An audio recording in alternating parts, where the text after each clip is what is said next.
आखिर ये anti spiral है क्या और क्यों लोग इसे कमेंट्स में स्पैम कर रहे हैं?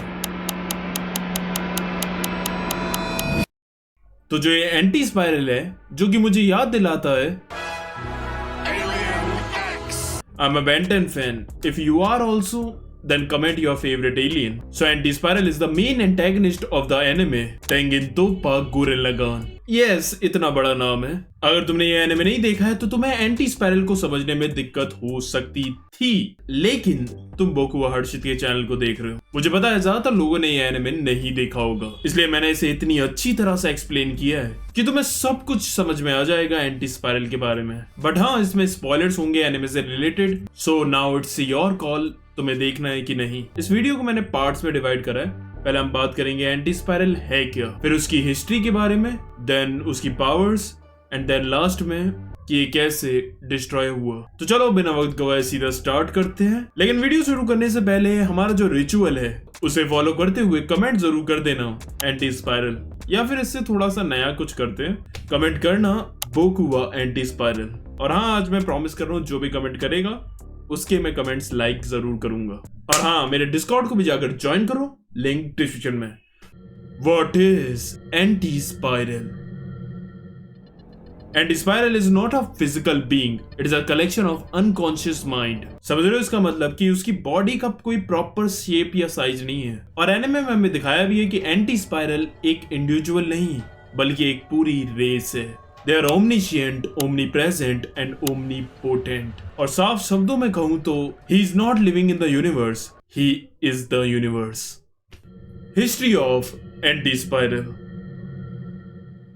अब क्या है कि इसके एनिमे के वर्ल्ड में ना एक स्पाइरल एनर्जी होती है जो कि इनके वर्ल्ड के हर एक लाइफ फॉर्म की सोर्स ऑफ एनर्जी है, और ये उनके पूरे यूनिवर्स में हर जगह है। और इसी एनर्जी की वजह से ये सारे लाइफ फॉर्म्स एवोल्यूशन करके अपने लिमिटलेस पोटेंशियल तक भी पहुंच सकते हैं। अब क्या है कि काफी टाइम पहले जो एंटी स्पाइरल की जो रेस थी वो भी एक स्पाइरल बींग्स थे, बिल्कुल इंसानों की तरह, और अपने होम प्लेनेट पर रहते थे। लेकिन उनका क्या था कि वो काफी एडवांस थे, इसलिए उन्होंने बहुत जल्दी स्पाइरल एनर्जी का यूज करके उसे इवॉल्व होकर वो एडवांस्ड और पावरफुल होते जा रहे थे। और फिर एक पॉइंट आता है जहां वो ओमनीशिएंट, ओमनीप्रेजेंट बन जाते हैं। अब उन्हें सब चीजों की नॉलेज थी, और तभी उन्हें एक चीज रियलाइज होती है कि जो ये स्पाइरल एनर्जी है इसे कोई भी बॉडी पूरा कंट्रोल नहीं कर सकती।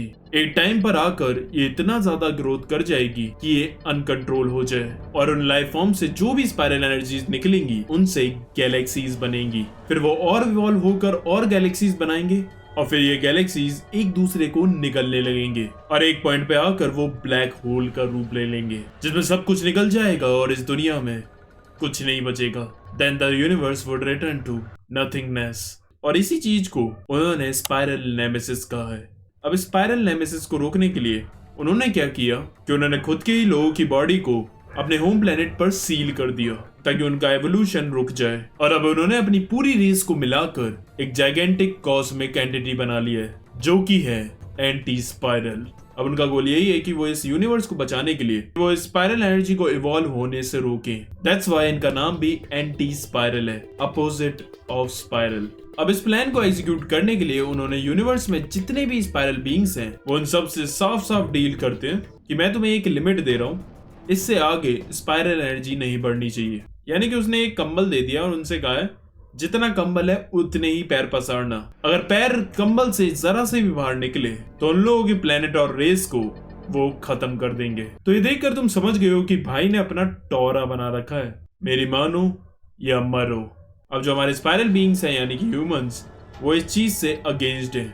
साफ सीधी बात है यार, वो एक तरह से उन्हें एक जंजीर में बांध कर बंद करना चाहते हैं। Like in attack on Titan, जैसे एरन उन वॉल्स के अंदर बंद था और उसे फ्रीडम चाहिए थी, ऐसे ही इन लोगों को भी फ्रीडम चाहिए। अब क्या होता है कि अर्थ पर एक स्पाइरल किंग था जिसका नाम था लॉर्ड जेनमोन, जो कि एंटी स्पाइरल से लड़ता भी है अपनी फ्रीडम के लिए, लेकिन वो बुरी तरह हार जाता है और एंटी स्पाइरल के कहने पर ये सारे ह्यूमंस को अर्थ के सरफेस के अंदर रहने पर मजबूर करता है ताकि उनकी स्पाइरल एनर्जी कभी एक्सपेंड ही ना हो पाए। और तुम्हें पता ही है कि यहाँ से सीरीज स्टार्ट होती है जब हमारा मेन कैरेक्टर सीमोन होता है और उसके साथ कामीना, जिनके हाथ एक मैका लगता है, और उसकी हेल्प से वो जैसे तैसे करते हुए अर्थ के सरफेस पे पहुंचते हैं। और पहली बार आसमान, चांद और तारे देखते हैं। उसके बाद सरफेस पे इनकी कई सारी बैटल्स होती हैं।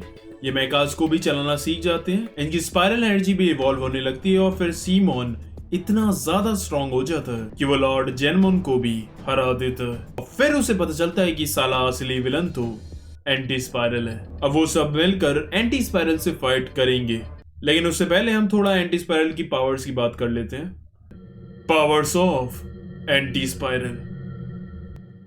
अब इसकी पावर्स की मैं क्या ही बात करूं। He can do anything, any fucking thing. ये रियलिटी को मैनिपुलेट कर सकता है, वो भी बहुत बड़ी मात्रा में, जिसके बाद फिजिक्स के लॉ वगैरह इसके लिए कोई मायने नहीं रखते।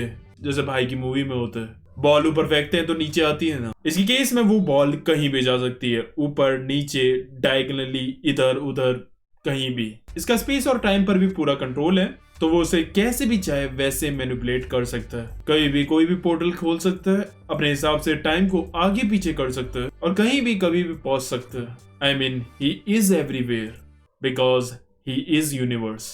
नॉलेज के मामले में ये एक विद्वान है। He is omniscient, he knows every fucking thing. उसे पता है तुम कैसे हो और तुम्हारी अगली चाल क्या होगी। उसके खुद के पास तो इतनी पावर्स हैं, लेकिन इतना भी काफी नहीं था। उसके पास मिमिक्री की भी पावर है, जहां वो किसी के भी अटैक और पावर्स को कॉपी कर सकता है। लेकिन इतना पावरफुल होने के बाद भी ये हारा। How anti spiral destroyed. अब इतना ज्यादा पावरफुल एंटिटी होने के बाद भी वो हार गया, वो भी एक इंसान से। What the fuck?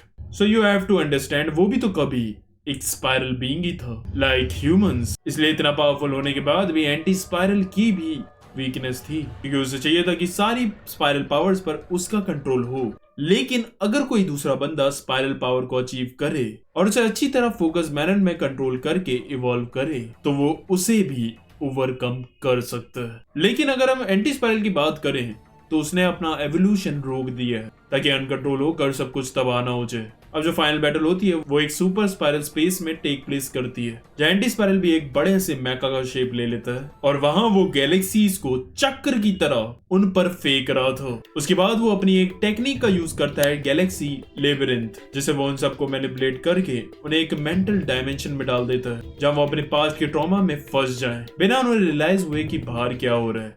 It's like a dream. जब तक तुम जगोगे ही नहीं, तुम्हें नहीं पता चलेगा कि वो सपना है। लेकिन वो सब अपनी विल पावर से उस टेक्निक तक को तोड़ देते हैं। एंड देन उनके पास निया भी होती है, जो कि असलियत में एंटी स्पाइरल नहीं बनाई थी। She is like half spiral half anti spiral.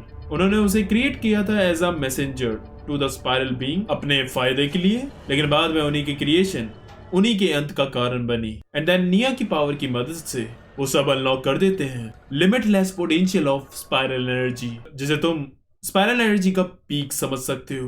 There are no barriers, no limits. और जिसके बाद उनका मैका बन जाता है टेंग टॉप्पा कुरेन लगान, जो कि काफी बड़ा था। और फिर वो अपने बड़े से ड्रिल से उस पर हमला करते हैं और उन दोनों में फिर फाइनल क्लैश होता है और उसमें वो एंटी स्पाइरल को ओवरकम करके उसे खत्म कर देते हैं।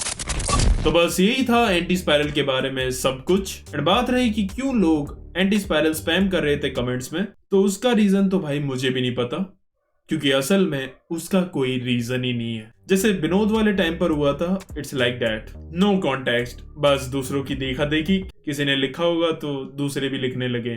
ज्यादातर लोगों को इसका मतलब नहीं पता होगा, बस ऐसे ही स्पैम कर रहे हैं। और हाँ, एंटी स्पाइरल से रिलेटेड मैंने कुछ मिस किया हो या फिर गलत बोला हो तो वो भी मुझे कमेंट में बताना।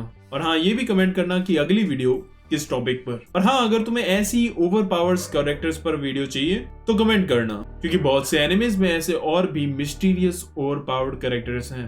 वीडियो अच्छी लगी तो लाइक करना, शेयर करना और सब्सक्राइब करके जल्दी 2.5 लाख कराओ। आज के लिए बस करते हैं। आरिगातो।